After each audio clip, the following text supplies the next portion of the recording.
Meus pais me abandonaram, agora querem que eu cuide deles. Desde que me lembro, sempre gostei de desenhar. Quando eu era criança, minha diversão preferida era pegar qualquer papel que encontrasse e rabiscar imagens, personagens, cenas que vinham à minha mente. Enquanto outras crianças brincavam lá fora, eu ficava sentada em um canto, perdida no meu próprio mundo de cores e formas. Mas dentro de casa, isso nunca foi visto como um talento ou algo a ser incentivado. Meus pais viam como uma distração inútil, um desperdício de tempo. Eu mostrava meus desenhos a eles com orgulho, esperando um elogio, algum sinal de que se importavam. Mas as reações eram sempre as mesmas: isso é perda de tempo. Vai estudar algo que realmente importa. Ou pior, você nunca vai ganhar dinheiro com isso. Melhor arrumar algo útil para fazer. Uma vez, quando eu tinha 10 anos, passei semanas desenhando um mural na parede do meu quarto. Usei lápis de cor e tintas baratas que comprei escondida com o dinheiro que juntei de trocos que sobravam das compras. Para mim, era uma obra-prima. Quando minha mãe viu, ficou furiosa. Você enlouqueceu? O que acha que está fazendo rabiscando a parede? Antes que eu pudesse me defender, meu pai entrou no quarto e, sem dizer uma palavra, pegou um balde de tinta branca e pintou por cima de tudo. Vi minhas cores desaparecerem sob a tinta, meu trabalho sendo apagado sem que ninguém se importasse. Eu chorei. E eles riram. Aprenda uma lição, minha mãe disse. Isso aqui não é brincadeira. Na vida real, você faz o que tem que fazer, não o que quer fazer. Foi assim que cresci. Sempre sob a imposição do que devia ser, do que tinha que fazer. Meus pais decidiram cedo que eu deveria ser médica ou advogada. Uma carreira prestigiada que trouxesse status à família. Qualquer coisa fora disso era impensável. Quando chegou o momento de decidir meu futuro, eu já sabia que não queria nenhuma dessas opções. Eu queria arte. Queria criar. Mas quando finalmente disse isso a eles, a reação foi pior do que eu esperava. Faculdade de Artes. Meu pai repetiu, como se eu tivesse dito que planejava me tornar uma mendiga. Você enlouqueceu? Minha mãe exclamou. Isso não é um curso, é um capricho. Vocês podem me ajudar financeiramente? Perguntei hesitante, mesmo já sabendo a resposta. Meu pai riu, mas não havia humor na sua risada. Se quiser jogar sua vida fora, vá em frente. Mas não pense que vamos pagar por isso. Sua escolha, sua responsabilidade, minha mãe completou com um olhar de desprezo. Foi assim que me vi sozinha, sem apoio, tentando sobreviver por conta própria. Os anos seguintes foram um inferno. Para pagar minha faculdade, arranjei 3 empregos de meio período. De manhã, trabalhava em uma cafeteria, servindo clientes apressados e mal-humorados. À tarde, era assistente em uma loja de materiais de arte, o único emprego que me dava algum prazer. À noite, fazia turnos em uma pequena gráfica, digitalizando imagens até de madrugada. Estudar era um desafio. Muitas vezes eu me pegava cochilando sobre os livros, exausta, com a cabeça pesando. Comia o que dava para comprar, muitas vezes apenas pão com café. Algumas noites, fui dormir com fome. E em todo esse tempo, nunca recebi uma ligação dos meus pais perguntando como eu estava. Mas em meio ao caos, algo bom aconteceu. Foi durante um dos meus turnos na cafeteria que conheci aquele que se tornaria meu marido. Ele era cliente frequente, sempre sentado no mesmo lugar, estudando com um café à sua frente. Um dia ele me chamou quando passei por sua mesa. Parece que você não dorme há dias, ele disse, com um sorriso gentil. Eu ri sem vontade. É porque não durmo mesmo. Conversamos um pouco e antes de sair ele pediu meu número. Não sei bem por que dei, talvez porque estivesse cansada demais para pensar. Mas ele continuou mandando mensagens, perguntando como eu estava, tentando me fazer rir mesmo nos piores dias. Com o tempo nos aproximamos. Ele me apoiava de uma forma que eu nunca havia sentido antes.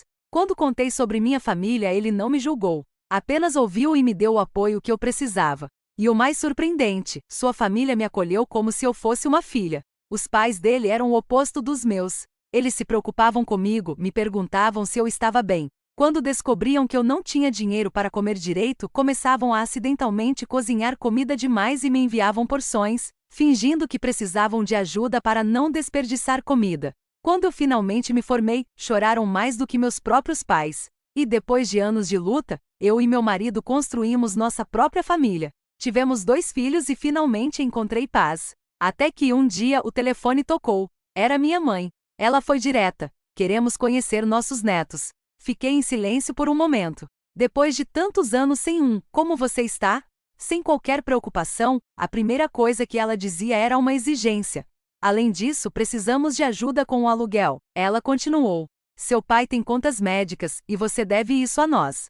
Meu estômago revirou. Como assim devo isso a vocês?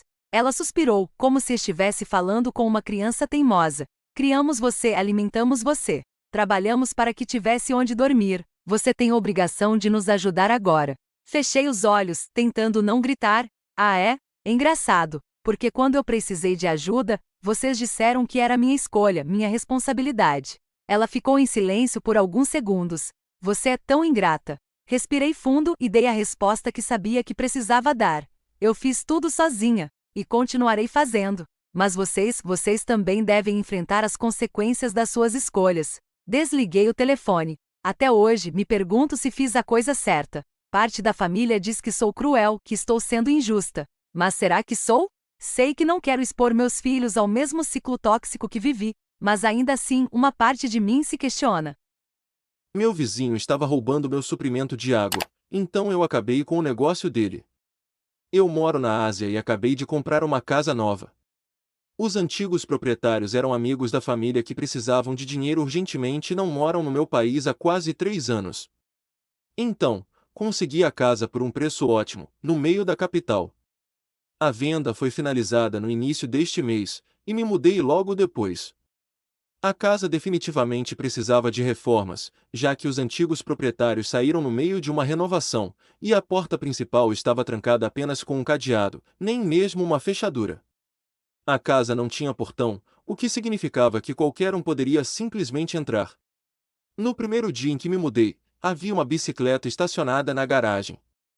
Eu apenas a coloquei na rua no mesmo dia em que instalei um portão. Mais tarde, um homem irritado bateu no meu portão, e eu não me incomodei em responder, mas pela janela pude vê-lo desistindo e levando a bicicleta após 15 minutos. Então, já não estava gostando do bairro. Mas não tive mais incidentes depois disso, além de pessoas que não sabiam que a casa não estava mais abandonada, então meu portão era bloqueado com frequência, mas uma placa de proibido estacionar resolveu o problema. Na semana passada, estava tomando banho no meu banheiro e notei que a pressão da água estava mais baixa que o normal. Também ouvi a bomba de água do meu vizinho funcionando. Esse vizinho, um senhor idoso, morava em uma casa de 3 andares, sendo o primeiro o mais baixo e onde ele morava. Os outros 2 andares eram alugados para inquilinos. Esse cara não estava feliz com a venda da casa e expressou muitas preocupações aos meus amigos, os antigos proprietários. Ele estava super irritado com isso, e meus amigos me avisaram, mas eu sou um cara de 1,80 metros com 3 cachorros. Não havia como ele fazer algo, e, de fato, ele não fez.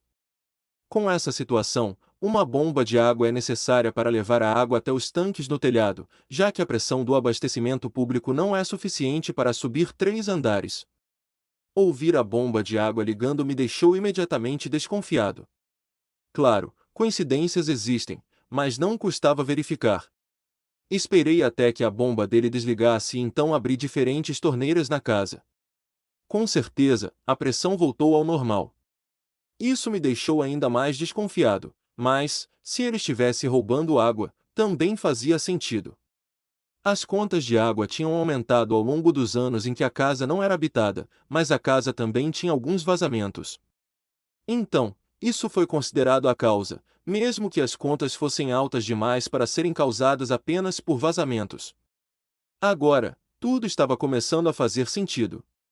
Em algum momento nos últimos 3 anos, esse velho avarento pensou que poderia economizar o custo de pagar pela água e entrou na propriedade para desviar a água das minhas tubulações. Eu não consegui encontrar exatamente de onde ele estava roubando a água, mas, depois de verificar minha pressão várias vezes, tinha quase certeza. Então, pensei nisso por alguns dias, considerando se deveria confrontá-lo, seguir o caminho legal ou simplesmente deixar para lá. A água no meu país é muito barata. Minha conta total, mesmo lavando 3 animais, um carro toda semana e regando meu jardim, custa apenas cerca de $5 por mês, mesmo com o vizinho roubando um pouco. Mas não era sobre quanto eu estava pagando ou quem estava pagando por isso. Era sobre pessoas idosas e arrogantes que acham que têm direito de usar os recursos dos outros sem pagar e depois sair impunes. Isso não me pareceu certo, e eu realmente queria dar uma lição nele. O que fiz foi muito simples, apenas desliguei a água da minha casa na torneira principal.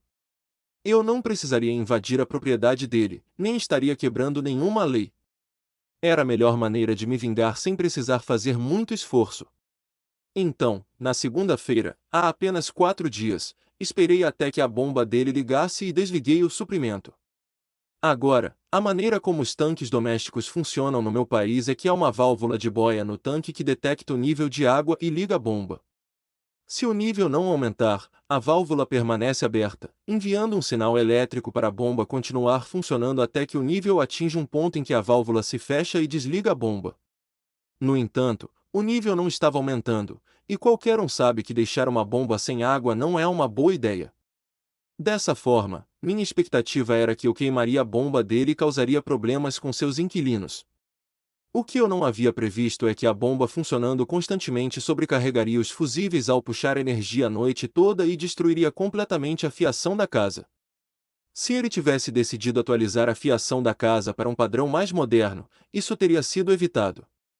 Claramente, a casa ainda tinha a fiação dos anos 90. Por volta das 3 da manhã, ouvi todos os residentes da casa acordando e conversando em vozes baixas sobre por que apenas a casa deles no bairro não tinha energia ou água. Descobri sobre a parte da energia porque os inquilinos começaram a gritar com o proprietário. Nossas leis de proteção ao inquilino são muito importantes, e energia e água são classificadas como essenciais, mesmo em nível estadual. Cortar esses serviços é motivo para processos judiciais, a menos que seja devido ao clima ou algum outro motivo inevitável. Nesse caso, o proprietário é responsável por manter a fiação da casa atualizada e em boas condições, além do fornecimento de água. Então, os inquilinos não ficaram felizes, e um deles se mudou 2 dias depois, quando foi informado que a água e a energia não voltariam no mesmo dia em que isso aconteceu. Ambos os inquilinos dos 2 andares registraram uma queixa na polícia, e, se uma pessoa está claramente violando as leis, a polícia tem autoridade para multar ou penalizar a pessoa sem uma decisão judicial.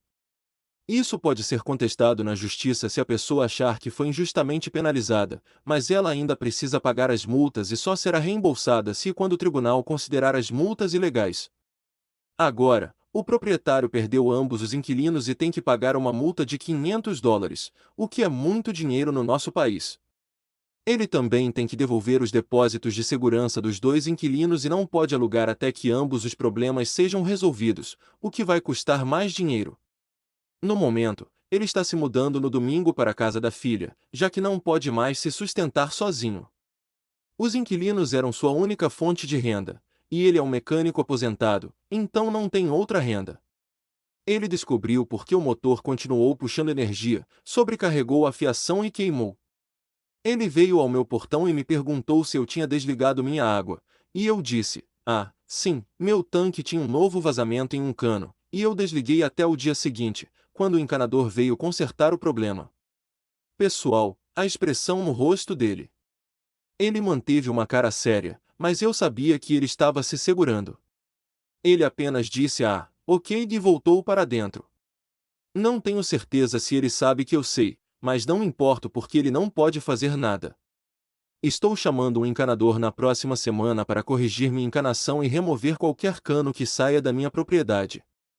Então, resolvi meu problema de água e me livrei de um vizinho que poderia ser um pé no saco, apenas desligando uma torneira.